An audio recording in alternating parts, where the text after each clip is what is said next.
Hello everyone, welcome to easy academic solution. তো আশা করছি তোমরা সবাই অনেক বেশি ভালো আছো। তো আজকের এই ভিডিওতে আমরা মূলত আলাপ করবো তোমরা যারা ক্লাস 9 এবং ক্লাস 10 এর শিক্ষার্থী আছো, তোমাদের যে ইউনিট 2 ছিল ইংলিশ ফার্স্ট পেপার বইটা ইউনিট যে 2, সেই ইউনিট 2 এর যে লেসন 2 ছিল এনভায়রনমেন্টাল পলিউশন, সেই লেসনটা কিন্তু আমরা শুরু করেছিলাম। গত ক্লাসে আমরা এই কোশ্চেনগুলো আলোচনা করেছিলাম। তো আজকে আমরা কি করবো, তোমাদের যে পার্ট বি আছে এই লেসন 2 এর, সেই পার্ট বি নিয়ে আলোচনা করবো। তো তোমরা যারা নতুন আছে এবং এখন যারা আমাদের এই চ্যানেলটিকে সাবস্ক্রাইব করে নিতে, তো সাবস্ক্রাইব করে নাও।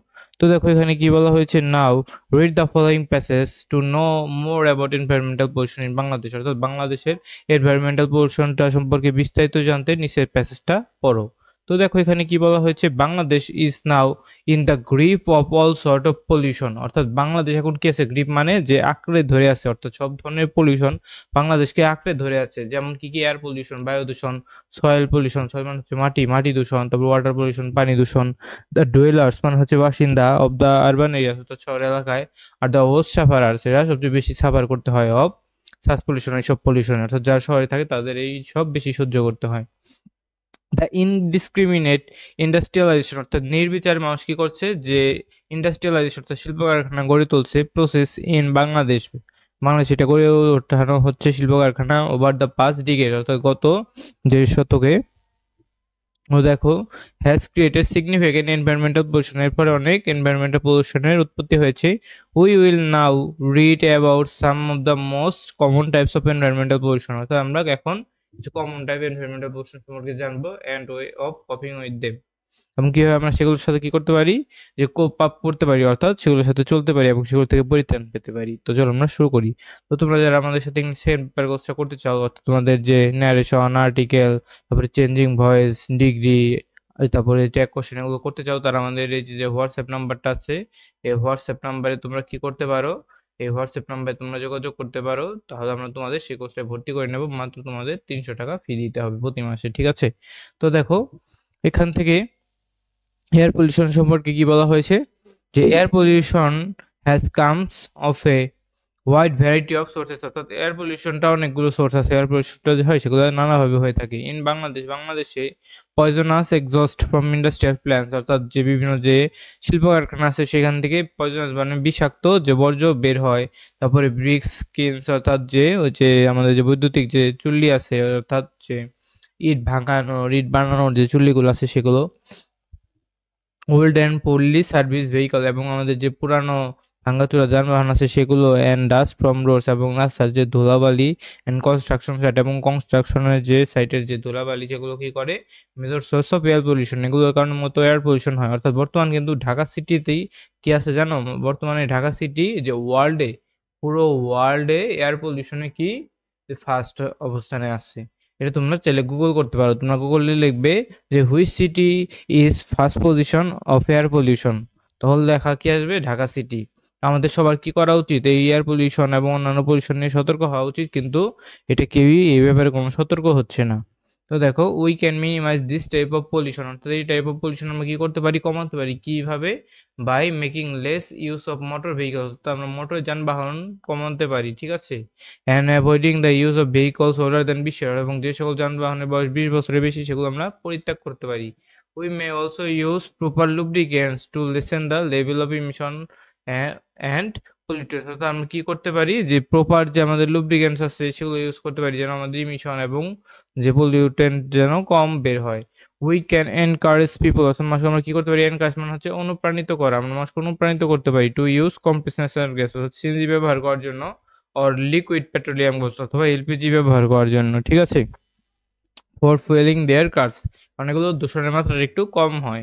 And the government may relocate hazardous industries like brick kilns and areas away from human habitants, অর্থাৎ গভর্নমেন্টের কি করা উচিত, যে বিভিন্ন যে ক্ষতিকারক যে ইন্ডাস্ট্রি আছে সেগুলো মানুষের বসবাসের জায়গা থেকে অনেক দূরে স্থাপন করা উচিত, ঠিক আছে, এভাবে এয়ার পলিউশনটা কমানো যায়। তো এরপরে দেখো কি আছে, যে ওয়াটার পলিউশন, অর্থাৎ ওয়াটারটা কিভাবে পলিউশন হয়ে থাকে। তো দেখো ওয়াটার পলিউশন সম্পর্কে কি বলা হয়েছে, যে water pollution can occur in oceans, অর্থাৎ ওয়াটার পলিউশন কোথায় হয়, ওশান সমুদ্রে, তারপরে রিভারে নদীতে, লেকে, পন্ডসে অ্যান্ড আন্ডারগ্রাউন্ড যে রিজার্ভেশন আছে সেখানে ওয়াটার পলিউশনটা হয়ে থাকে। As different water sources flow together, অর্থাৎ বিভিন্ন ধরনের কি যে ওয়াটার যে সোর্সেস থাকে এরা কি করে এক জায়গায় না এক জায়গায় যে কি হয় মিলিত হয়। The pollution can spread easily, এর ফলে পলিউশনটা ইজিলি ছড়াতে পারে এক জায়গা থেকে অন্য জায়গায়, কারণ লিভার ওশান এগুলো কিন্তু একটা সাথে একটা কানেক্টেড, তোমরা জানো অনেকেই।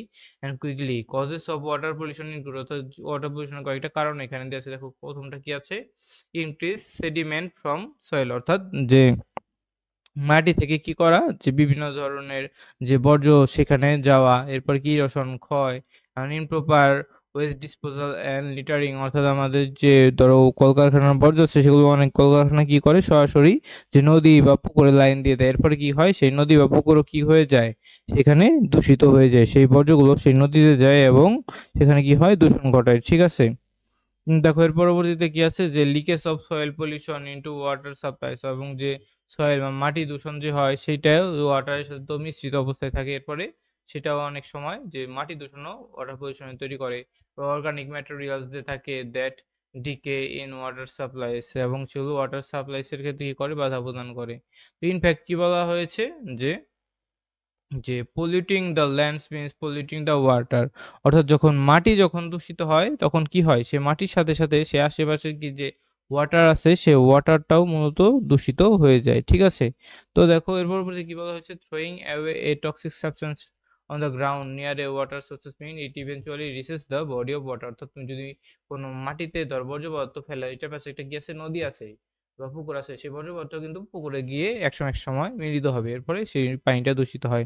অ্যাজ এ রেজাল্ট এর ফলে the water is polluted, water দূষিত হচ্ছে। Industrial waste must not be dispose in rivers or lakes, অর্থাৎ ইন্ডাস্ট্রিয়াল যে বর্জ্য আছে সেগুলো কি করা উচিত না রিভার এবং লেকে ফেলানো উচিত না। We need to be more careful, আমাদের আরো কেয়ারফুল হওয়া উচিত অ্যাবাউট ডিসপোস্টিং হাউস হোল্ড ওয়েস্ট, আমাদের হাউস হোল্ড ওয়েস্ট আমরা কোথায় ফেলাবো, নদীতে যেন না ফেলাই, এই ব্যাপারে আমাদের আরো সচেতন হওয়া উচিত। ইউজ অফ পেস্টিসাইড, অর্থাৎ আমরা যে বিভিন্ন রাসায়নিক পদার্থ ব্যবহার করি means that when it rains, যখন বৃষ্টি হয়, তারপরে chemicals use in the lawn or garden, এবং আমাদের বাগানে যে আমরা যে কি করি কেমিক্যাল ইউজ করি সেগুলো পানির সাথে মিশে যায়।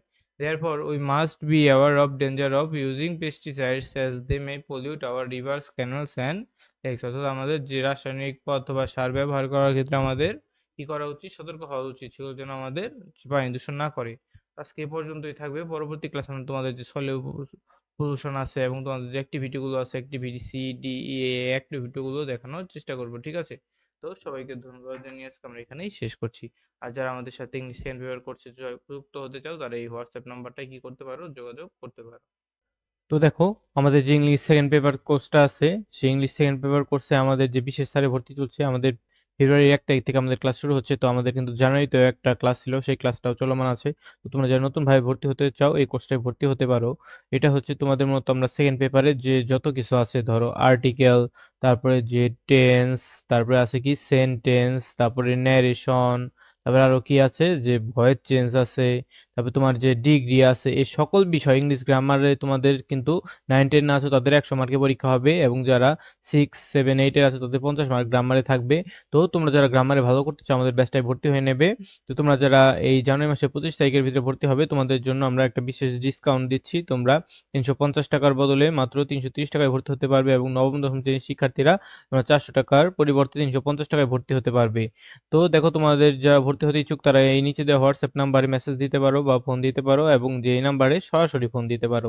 এবং তোমরা যারা ষষ্ঠ থেকে অষ্টম শ্রেণীর শিক্ষার্থী আছো, তোমরা যারা এই 3 মাসের কোর্সে ভর্তি হতে চাও, অর্থাৎ উপরে যে কোর্সটা দেখলে এই যে এই টাকাটা তোমাদের প্রতি মাসে দিতে হবে, কিন্তু তোমরা যারা 3 মাসের কোর্সে ভর্তি হতে চাও তোমাদের ষষ্ঠ থেকে অষ্টম শ্রেণীর শিক্ষার্থীর জন্য লাগবে 1000 টাকা, এবং যারা নবম দশম শ্রেণীর শিক্ষার্থী আছো তোমাদের যে 1050 টাকা লাগবে। এটা 3 মাসের কোর্স এবং এটা 30 এপ্রিল পর্যন্ত এই কোর্সটা থাকবে।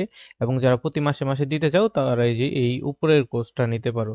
তো তোমরা যে যেই কোর্সটায় ভর্তি হতে চাও তোমরা কি করো আমাদের হোয়াটসঅ্যাপে বা আমাদের যে নাম্বারটা দেওয়া আছে সেই নাম্বারে যোগাযোগ করলেই আমরা তোমাদেরকে সেখানে যুক্ত করে দেব।